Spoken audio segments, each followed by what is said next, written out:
একটি মেয়ে ছিল। মেয়েটির নাম হুমায়রা। সে খুব শান্ত ও চুপচাপ স্বভাবের মেয়ে ছিল। হুমায়রা ছোট্ট একটি গ্রামে থাকত। কথা খুবই কম বলতো। তার চোখে অনেক স্বপ্ন ছিল। সে বড় হয়ে নিজের পায়ে দাঁড়াবে, নিজের একটা পরিচয় হবে।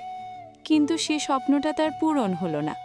তার বিয়ে হয়ে গেল শহরের এক ছেলের সাথে। ছেলেটির নাম ফারহান। ফারহান হুমায়রাকে পছন্দ করেই বিয়ে করেছিল।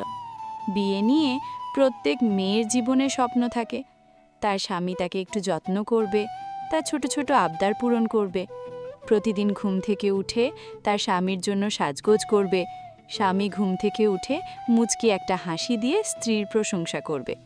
স্বামীর জন্য খাবার রান্না করবে, আর স্বামী স্ত্রীর হাতের রান্না খেয়ে স্ত্রীর রান্নার প্রশংসা করবে। স্ত্রীর কোনো ভুল হলে সেটা আদর করে বুঝিয়ে বলবে। মেয়েটিকে শ্বশুরবাড়ির কেউ কিছু বললে তার স্বামী তাকে আগলিয়ে রাখবে। মেয়েটিকে নিয়ে কখনো ঘুরতে যাবে, কখনো ফুচকা খেতে, কখনো পার্কে। মাঝে মাঝে স্ত্রীকে ছোট ছোট গিফট দিবে। স্বপ্ন হয়তো স্বপ্নই থেকে যায়, এগুলো গল্পের মধ্যেই মানায়। বিয়ের 1 বছর পর হুমায়রার একটি মেয়ে বেবি হলো। বেবি হওয়ার পরেও সবকিছু ঠিকই ছিল। তারপরে মেয়েটি আস্তে আস্তে দেখল তার স্বামী অন্য রকম হয়ে গেছে। সে তখন জানতে পারে যে বিয়ের আগে তার স্বামীর অন্য কোথাও রিলেশন ছিল। মেয়েটির নাম ছিল সাদিয়া। সাদিয়া ফারহানকে পাওয়ার জন্য আত্মহত্যা করার চেষ্টাও করেছিল। কিন্তু সাদিয়ার মা বাবার ইচ্ছা ছিল না যে ফারহানের সাথে সাদিয়ার বিয়ে হোক। তাই সাদিয়ার বাবা মা সাদিয়াকে পরে ফারহানের সঙ্গে বিয়ে দেবে বলে সাদিয়াকে বুঝিয়ে ঢাকাতে নিয়ে চলে যায়। কিছু কিছু মানুষ একটা প্রবাদ বলে যে আকাশের রং আর কিছু কিছু মেয়েদের মন দুটোই ক্ষণে ক্ষণে রূপ বদলায়। এই প্রবাদ যেন সাদিয়ার জন্যই লেখা ছিল। সাদিয়া যখন শহরে নতুন নতুন সুন্দর ছেলেদের সঙ্গে পরিচয় হয়, তখন ওর মনও বদলাতে থাকে। তারপর সাদিয়া বিভিন্ন ছেলের সঙ্গে কথা বলা শুরু করে। একদিন সাদিয়া আর তার এক বান্ধবী মিলে এক ছেলের সঙ্গে ঘুরতে যায়। তারপর ছেলেটি সাদিয়ার সঙ্গে জোর করে শারীরিক সম্পর্ক করে। তারপর সাদিয়াকে আর তার বান্ধবীকে আটকে রাখে আর ব্ল্যাকমেল শুরু করে, আর বলে টাকা না দিলে তাদেরকে ছাড়বে না। তখন মেয়েটি তার পরিবারকে না জানিয়ে ফারহানকে জানায় আর বলে যেন ফারহান সাদিয়াকে কিছু টাকা দেয়। তখন ফারহান সাদিয়াকে বলে যে সে টাকা কি করবে। সাদিয়া কোনো উত্তর দেয় না। তখন ফারহান সাদিয়াকে বলে যে সাদিয়ার আশেপাশে যদি কোনো মানুষ থাকে তাহলে ফোনটা তাকে দিতে। তখন সাদিয়ার পাশে একটা দারোয়ান ছিল, সে সব সত্যি কথা বলে, ওর সাথে যা হয়েছে সব কিছু। তারপর ফারহান সাদিয়ার ফোন কেটে দিয়ে সাদিয়ার ভাইকে ফোন দেয় আর সব কিছু সাদিয়ার ভাইকে বলে দেয়। আর সাথে এটাও বলে যে তার বোন সাদিয়াকে সে যেন সেই জায়গা থেকে নিয়ে আসে। তারপর ফারহান সাদিয়াকে ফোন দেয় আর বলে যে সাদিয়াকে ওর ভাই ওখানে নিতে আসছে।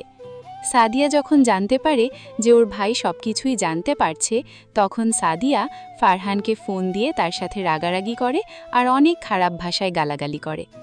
ফারহান তখন সাদিয়াকে বলে যে ওর মতো খারাপ মেয়ের সঙ্গে ফারহান সম্পর্ক রাখবে না।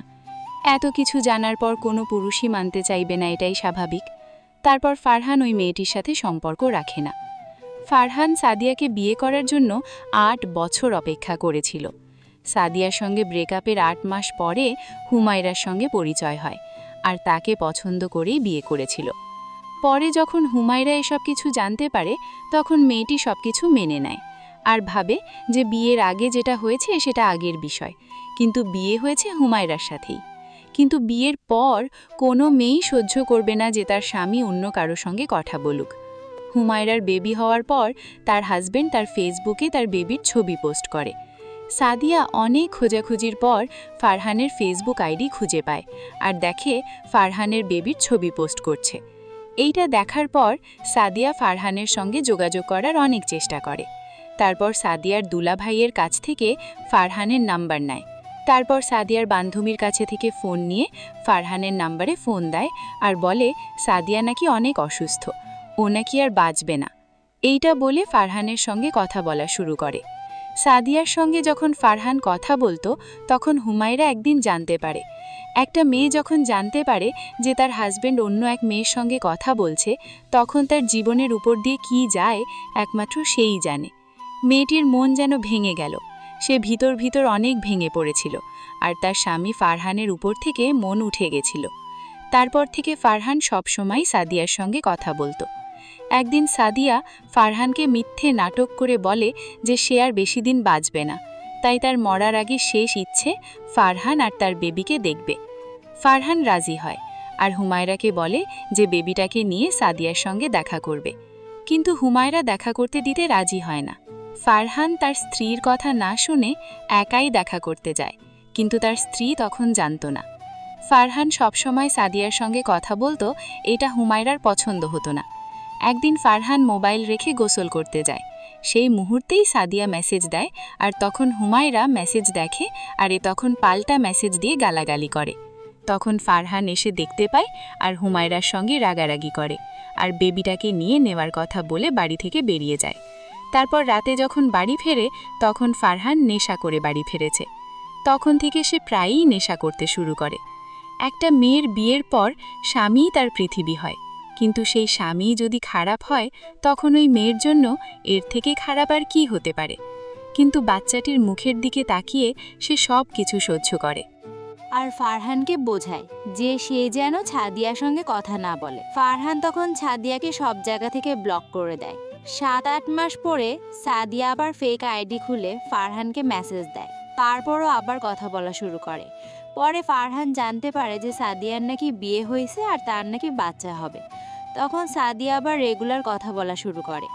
একটা মেয়ে কতটা হ্যাংলা হলে ফারহানার বিয়ে হয়েছে, বাচ্চা হয়েছে জানার পরে বারবার অন্যের সংসারে আগুন লাগাতে পারে। তারপর হুমায়রা যখন বুঝতে পারল, তখন তার স্বামীকে কিছু না বলেই ওর মোবাইল থেকে সব কিছু থেকেই ব্লক করে দেয় এবং সব ডিলিটও করে দেয়, যাতে ফারহানার খুঁজেও না পায়। কিন্তু ফারহান নেশা করা ছাড়ল না। হুমায়রা যখন তার স্বামীকে নিয়ে ওর বাবার বাড়ি মাঝে মাঝে বেড়াতে যেত, তখন হুমায়রার স্বামী নেশা করে মাতলামো করত, যার কারণে গ্রামের লোকজন খারাপ বলতো। কতবার মেয়েটি তার স্বামীকে বোঝানোর চেষ্টা করেছে, কিন্তু কোনো লাভ হয়নি। একজন পুরুষ যদি নিজে থেকে ভালো না হয়, তাহলে তাকে ভালো করার ক্ষমতা কারোরই থাকে না। মেয়েটি বাপের বাড়িতেই বেশি থাকতে শুরু করে। শ্বশুর বাড়িতে 1 মাস থাকলে 1 মাস বাপের বাড়িতে, বাপের বাড়িতে থাকলে গ্রামের লোকজন বিভিন্ন ধরনের কথা বলে। একটা মেয়ের যখন বিয়ে হয়ে যায় তখন বাপের বাড়ির মেহমান হয়ে যায়। তারপরও মেয়েটি এমনভাবেই একটা মিথ্যে আশায় স্বামীর ঘর করছে। যখন ওই সাদিয়ার সাথে কথা বলতো তখন কাজও করত। এখন সাদিয়ার সঙ্গে কথা বলে না, কিন্তু কোনো কাজকর্মও করে না। এখন হুমায়রার স্বামী আগের মতো নেশা করে না, কিন্তু শ্বশুর শাশুড়ি সংসারে থাকে। হুমায়রার শাশুড়ির ইচ্ছা ছিল ফারহান যেখানে চাকরি করবে সেখানে হুমায়রাকে বাসা ভাড়া করে নিয়ে থাকবে, কিন্তু সেই ইচ্ছা পূরণ হয়নি। হুমায়রা শ্বশুর শাশুড়ি একা থাকতে পছন্দ করে। অন্য ছেলেরাও যেখানে চাকরি করে সেখানে স্ত্রী এবং বাচ্চা নিয়ে থাকে। হুমায়রা শ্বশুর শাশুড়ি যখন কোথাও বেড়াতে যায় তখন সেই কয়েকদিনের জন্য মেপে চাল ডাল সব কিছু দিয়ে যায়। যখনই হুমায়রা শ্বশুর শাশুড়ি বেড়াতে যায় তখনই তাদের ঘরে রেখে যাওয়া আলু পেঁয়াজ না হলে কোনো কিছু নষ্ট হয়ে যায়। নষ্ট হলে হুমায়রা শ্বশুর শাশুড়ির কিছু যায় আসে না, কিন্তু একটু আলু পেঁয়াজ বা তেল দিলে বা খরচ করলে সেটা সমস্যা। কখনো তো এমন হয়েছে যে বাড়ি আসার পর ঘর খুলে দেখে ইঁদুর তেলের বোতল কেটে দিছে আর সব তেল মেঝেতে পড়ে আছে। ঘরে তালা মেরে রাখে, তারপরেও যদি তেলের বোতল অন্য কোনো জায়গায় রেখে মনে রাখতে না পারে তাহলে সেটাও সন্দেহ করে, যে মনে করে ছেলের বউ চুরি করছে। সব কিছুই হুমায়রা চুপচাপ সহ্য করে, কারণ সে জানে তার কিছুই করার নেই।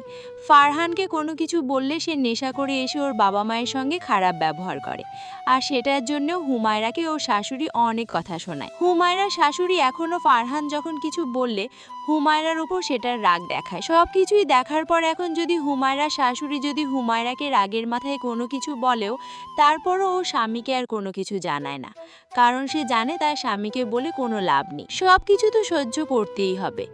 এরপর যখন হুমায়রার প্রথম মেয়ে বেবিটা 2 বছরের হয় তখন হুমায়রার পেটে আরেকটি বাচ্চা আসে। হুমায়রা বেবিটাকে নষ্ট করতে চেয়েছিল, কিন্তু ফারহান আর হুমায়রা শ্বশুর মিলে বাচ্চা নষ্ট করতে নিষেধ করে, আর ফারহান বলে যে সে ভালো হয়ে যাবে। তারপর ফারহান ঢাকায় একটি জব করা শুরু করলো আর হুমায়রা ওর বাবার বাড়িতে থাকতে লাগলো। এরপর হুমায়রার প্রথম মেয়ে যখন 2 বছর 9 মাসের, তখন তার দ্বিতীয় মেয়ে বাচ্চা হলো। হুমায়রার বড় মেয়ে যখন 6 বছরের হলো, তখন মেয়েকে বেসরকারি এক স্কুলে দিল। 3 মাস স্কুলে যাওয়ার পর হুমায়রার স্বামী আবার চাকরি ছেড়ে দিল, আর ফারহানের বাবাকে বলল যে সে আর এই চাকরি করবে না। ফারহানের বাবা বললেন কোনো সমস্যা নেই, ফারহানকে চলে আসতে বললেন। ফারহানের বাবা একজন সরকারি চাকরিজীবী ছিলেন, এখন পেনশনের টাকা দিয়ে সংসার চলে। তারপর হুমায়রা ওর বড় মেয়েটি ওর নানির বাড়ি পাঠিয়ে দিল। বড় মেয়েটি এখন স্কুলে পড়াশোনা করে তার নানির বাড়িতে, ওরাই সব দায়িত্ব পালন করে। বিয়ের 8 বছর পার হয়ে গেছে। ফারহানের বাবা মাও ফারহানকে কোনো কাজ করতে বলে না। একটা মেয়ের জন্য কতটা কষ্টদায়ক হতে পারে যে তার স্বামী কোনো কাজ খোলার চেষ্টাও করে না। হুমায়রা নিজের কোনো শখ আহ্লাদও পূরণ করতে পারে না। অনেক সময় শাশুড়ির খারাপ ব্যবহার সহ্য করতে হয়। হুমায়রার শাশুড়ি হুমায়রাকে বলে সে যেন তার স্বামীকে চাকরি বাকরি করতে বলে। হুমায়রা যখন তার স্বামীকে চাকরির কথা বলে, তখন সে বলে যে আর কিছুদিন অপেক্ষা করো। এভাবেই হুমায়রা সব কিছু সহ্য করছে। সে মাঝে মাঝে খুব কান্না করে। কখনো সে ভাবে যে কোথাও চলে যাবে, কিন্তু কোথায় যাবে, কি করবে, আর বাচ্চাদের কি হবে এটা চিন্তা করে এখন হুমায়রা শ্বশুরবাড়িতে থেকেই নিজে কিছু করার চেষ্টা করছে, নিজের পায়ে দাঁড়ানোর চেষ্টা করছে, যাতে ভবিষ্যতে হুমায়রার বাচ্চাদের দেখাশোনা সে নিজেই করতে পারে। এটি একটি সত্যি ঘটনা অবলম্বনে লেখা। এখানে ব্যবহৃত সব নামই ছদ্মনাম। যারা এই গল্প শুনছেন, আপনাদের জীবনের না বলা কথা কমেন্টে লিখতে পারেন। বিশ্বাস রাখতে পারেন আমি আপনাদের গল্পও তুলে ধরব। হুমায়রার মতো অনেক মেয়ে আজও চুপচাপ লড়াই করে যাচ্ছে। তাদের জন্য শুভকামনা।